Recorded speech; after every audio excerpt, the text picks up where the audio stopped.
Salve, salve família, bem-vindos a mais um Flow Podcast. Spawnou um Igor aí. Eu sou o Igor, aqui do meu lado tem o Monarcão. E aí, galera? Rodrigão, do canal Spook Houses. Toda essa minha jornada no mercado financeiro, eu fui juntando dinheiro e ia fazendo cursos relacionados à espiritualidade. Então, o que acontece? Todo o dinheiro que eu ganhava no mercado financeiro, eu ia atrás de conhecimento. Então, eu comprava realmente, ia atrás. Viajava. Levou o ET Bilu a sério. Cara, ou você busca respostas, ou você vai ser um cara que vai replicar aquele papagaio o que os outros dizem. As pessoas não querem entender, eles querem buscar conhecer. Então vamos lá, eu quero saber o porquê que tudo é o karma. Não, você quebrou o carro, é o teu karma. Quebrou uma charrete na vida passada e agora o teu carro quebrou. Você fala, porra, meu, não tem nexo. De onde existiram essas coisas? Então eu fui buscar respostas. Foi isso que te levou ao budismo, essas respostas? Não, o que me levou primeiro à jornada espiritual é, de novo, aquela historinha, né? Eu comecei a ver coisas aos 6 anos de idade. Minha família é uma família tradicional italiana, onde meu pai assumia as responsabilidades de casa, indo trabalhar, minha mãe cuidava da casa. Eu nasci em 1975. Então, tem que avisar que era antes da internet, antes de muita coisa, né? Entendeu?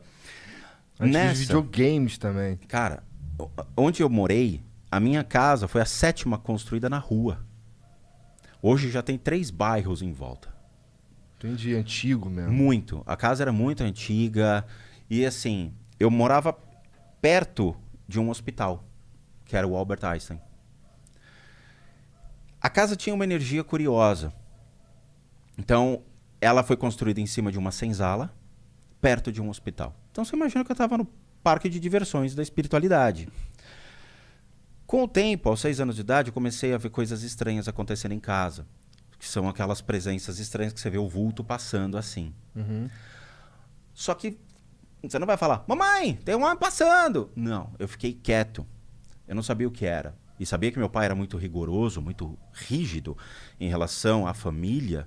Então eu falei, eu não vou me expor, não vou buscar arrumar confusão com meus pais. Vou deixar. Então eu ficava só observando, só observando, só observando. E era muito? Eram muitos. Eram 6, 7 caras desse tipo. Eu vou te descrever como eu lembro deles, tá? Lembrando que o que eu tô te passando é uma ótica de uma criança. Sim, tá. 2 metros de altura, mais ou menos uma largura de 1,5 metro, com os olhos vermelhos. Acompanhava meu pai. Para onde meu pai ia, eles iam atrás. Eu ficava com medo. E eram vários desses aí? Tudo Eram vários. Bem parecido. E assim, bem parecidos já começa a complicar. Quando você tem diferentes obsessores, beleza. Mas quando você tem iguais, eles abrem margem para muitos problemas e muitos desequilíbrios. Ataques de raiva. Depende muito da maneira como eles se conectam, mas pode levar uma pessoa a ter surtos emocionais. Entendo. Tá? E eu vou te explicar muito legal todo esse conceito. Comecei a ver, mas fiquei quieto. E foi indo. Aos 10 anos de idade, a coisa foi piorando. A casa, naturalmente, gerou um toque de recolher. Então, eu tenho um irmão, a diferença é de 2 anos. Tanto meu irmão quanto eu, nós sabíamos que a casa tinha alguma coisa. Então, nós passamos a escutar coisas estranhas na casa. Um dos fatores, por exemplo, a gente não saía do quarto. Então, dava 8 horas da noite, todo mundo para a cama, porque no dia seguinte tinha aula. Só que a gente ficava acordado até mais tarde para ficar escutando sons estranhos, porque sabia que acontecia. Teve um dia que eu acabei escutando alguns barulhos estranhos vindos da cozinha. E a minha casa era um corredor de mais ou menos 10 metros que levava para 2 quartos grandes, que eram 2 suítes onde meus pais ficavam, e eu e meu irmão dormíamos juntos. Tinha um outro quarto aqui e um outro quarto aqui, que eram quartos de bagunça e de brinquedo. Um corredor grande, cozinha, sala de jantar. E embaixo era uma sala de visitas, que ninguém entrava. Ninguém entrava. Por que ninguém entrava? Só por que não? Eu vou explicar, a história é maior. Entendi, tá. Tem muita coisa legal, Caralho, cara. que doideira. Eu escutei um barulho na cozinha. Eu levantei e botei o ouvido na porta. De repente eu escutei passos vindo, porque era carpete. E meus pais estavam dormindo já há muito tempo. Escutava. E parava. E sabe quando criança vai aquele ponto de interrogação em cima direto. Você fala, caracoles, o que tá vindo? Chegou uma hora que eu olhei pelo buraco da maçaneta para procurar. Aí escutei uma voz que ecoava dentro da minha cabeça, não passava pelo ouvido, falando, volta pra cama. Velho, Apertou. eu fui direto, mas eu pulei pra cama e me enrolei. A partir desse momento, eu comecei a ser notado por esses seres. Então, todas as vezes que eu passava pelo corredor, dava para vê-los entre os quartos, observando quem passava pelo corredor. Eles estavam esperando meu pai. E o pior é que, assim, eles saíam no momento em que meu pai entrava em casa. Então, eu sabia que meu pai estava chegando quando eu via a movimentação desses seres. Caralho, cara. Que loucura. Era incrível. Era algo que você sempre os via. Sempre. Se você tava em casa, você tava vendo esses troços. Sempre. Só que em contrapartida também tinha coisas estranhas que aconteciam. Então uma vez era altos e baixos. Tinha o dia que eu via, tinha dia que eu não queria vê-los e eu me distraía com outras coisas. A distração da mente faz com que você não perceba mais eles. Você está distraído, você está fazendo outra coisa, tá? Na minha época videogame, eu fui ter videogame muito depois. Os dias foram passando e teve os altos e baixos. Passei a estudar à tarde. Chegava na hora do almoço e teve um dia que eu voltei para casa, ia deixar sempre minha mochila em cima da cama e ia almoçar. Um dia eu cheguei e fui deixar a mochila em cima da cama e eu vi um cara em pé no quarto, 2 horas da tarde, cara, assim, com sobretudo, vestido como se fosse, Inglaterra, chapéu, todo. Eu parei e fiquei olhando. Aí o cara, sem mexer a boca, falando, você está me vendo? Cara, a primeira coisa que eu fiz foi, mãe, tem um homem no quarto! Aí eu já falei. Minha mãe, obviamente, apareceu e não viu nada. E quando minha mãe chegou, já não tinha. Eu falei, cara, vou ficar quieto. É melhor ficar quieto. Aos 14 anos de idade, eu sofri um acidente de carro. Eu tinha um amigo, um vizinho que virou meu amigo, que morava na rua, na casa da frente.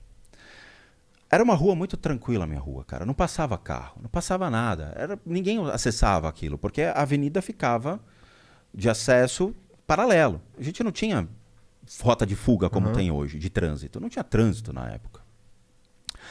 Entrei em casa para pegar uns brinquedos, fui me divertir com o meu vizinho da frente. Na época do G.I. Joe, Comandos em Ação. Legal. Puta, gostava bastante. Eu também curti, a gente fazia uns fortes e ficavam invadindo Isso, fortes. mas já tinha uns fortes, mas a gente fazia nas árvores.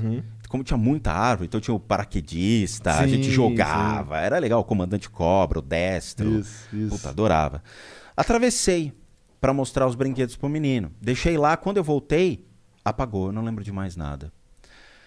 Eu acordei, eu tava uma casa de diferença no chão. Então eu rolei a rua. Eu acordei, tinha passado a minha casa, passado a casa do meu vizinho, eu tava já na 3ª casa, cara. Pra você ter uma ideia, porrada. Caralho. Eu levantei, aos 14 anos, tirei a poeira. O que aconteceu? Não aconteceu nada comigo. Nada. Eu entrei em casa. O carro era um Passat antigo de aço galvanizado. O capô do cara ficou assim. Na hora, o cara entrou, me pegou, me botou no carro e me levou pro Einstein. A única coisa que aconteceu, eu caí e bati a cabeça no chão. No que eu bati a cabeça no chão, tinha uma pedra e me cortou a cabeça. Só. Não quebrei nada. Só que aí tem um porém. Eu lembro do que aconteceu em termos espirituais. Eu entrei num túnel branco. Nesse túnel branco, eu lembro de estar subindo, cara, e estar sorrindo, feliz da vida. E eu entrava no túnel, eu olhava pra cima e falava, meu, que da hora, que legal. Chegou lá em cima, eu vi minha bisavó. Eu não tinha contato com a minha bisavó. Eu raramente a via. Quando chegou lá em cima, a minha bisa olhou pra minha cara e falou, Rô, não é a sua vez. Você pode descer. Eu desci muito rápido. E aí eu acordei. Que viagem, cara. Caralho. E aquilo ficou na minha cabeça. Eu falei, porra, então o túnel branco existe. Então essa bagaça é real. Porque eu vivia o negócio. A partir daí, eu comecei a querer descobrir. Eu falei, não, eu vou atrás dessa porrada. Eu vou saber o que tá havendo. O que é isso? Por que disso? Eu comecei a buscar literatura espírita, comecei a frequentar centros espíritas. E o meu primeiro dia no centro espírita foi extremamente bizarro. É sempre bizarro. Eu tenho o dedo torto para as coisas. Eu tinha 17 anos. Eu tava numa Qual que era a religião academia. da tua família? Não, meu pai não tem religião. Meu pai, assim, é o famoso cristão italiano. Tinha uma cruz no peito, mas não tinha uma prática, não exercitava Tua mãe a também prática. não? Minha mãe também não. Entendi. Então eles não encheram o saco quando você foi procurar a tua vibe? Não, eu sempre fui de maneira bem silenciosa, não deixei claro o que estava acontecendo. Tá. Eu nunca expus isso para os meus pais, até porque, cara, eu acho que eles tinham mais coisa para se preocupar do que estava acontecendo comigo. Eu acho Bom, era é um que eu negócio acho que, meu. é que eu acho que esse bagulho aí é muito louco, tá ligado? E vai ficar. Quando eu tava treinando numa academia, eu e um amigo meu de infância, ele me ligou falando, pô, tô morando aí perto de você, vamos treinar, tal. A gente foi numa academia de Kung Fu. A gente fazia Kung Fu e fazia musculação junto. Um dia entrou um cara. Ele era muito mais velho, devia ter uns 50 anos de idade. Ele ficava olhando pra minha cara. Falou, ô, tô cagado, ele se apaixonou. E na época eu nem sabia o que era isso, né? Tipo assim, meu, tá olhando por quê? Deixa o cara. Aí ele se aproximou e falou, eu preciso te levar num lugar.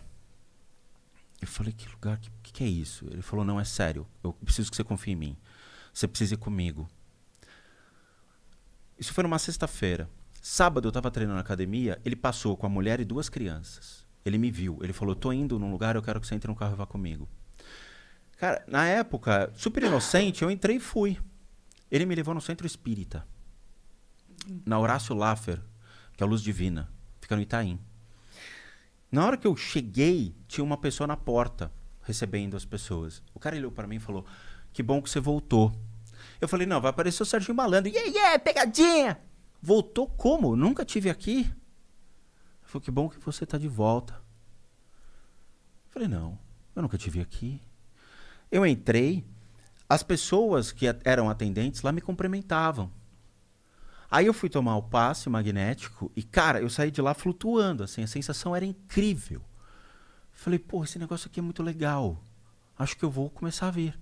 E comecei a frequentar o Centro Espírita. Achei muito legal. Mas eu não seguia a doutrina. Eu queria o conhecimento dos caras. Então eu comprei todos os livros do Kardec. Eu tinha uma biblioteca assim vasta. Eu tinha mais de 1000 livros em casa. E comprava literatura para tentar entender o que tinha acontecido comigo. O que era aquilo? O que eu estava enxergando? Que tinha que ter uma explicação lógica. Com o passar do tempo, o Centro Espírita já não estava me atendendo às necessidades. Aí um dia eu fui tomar um passe lá. E durante o passe magnético, o cara parou. E não pode parar. O cara parou e me cutucou. Falando, eu queria falar um negócio com você. Falei, outro que vai se apaixonar por mim, eu vou falar que eu tô cagado. Ele olhou e falou, tem um anjo atrás de você. Dentro da crença dele, tá bom? Ele acreditava nisso. Eu falei, ok, e o que eu faço com esse negócio? Ele falou, não sei. Falei, pô, se você trabalha no Centro Espírita, você atende, você tem uma responsabilidade, você não sabe o que eu faço com isso, então, a partir de agora, fica difícil você atender minhas necessidades. Eu levantei, eu olhei para trás e falei, vão para casa. Cara, do caminho do Centro Espírita até a minha casa, eu senti um negócio esmagando a minha coluna, mas ele apertava, uma dor monstruosa. Quando eu cheguei em casa, parou.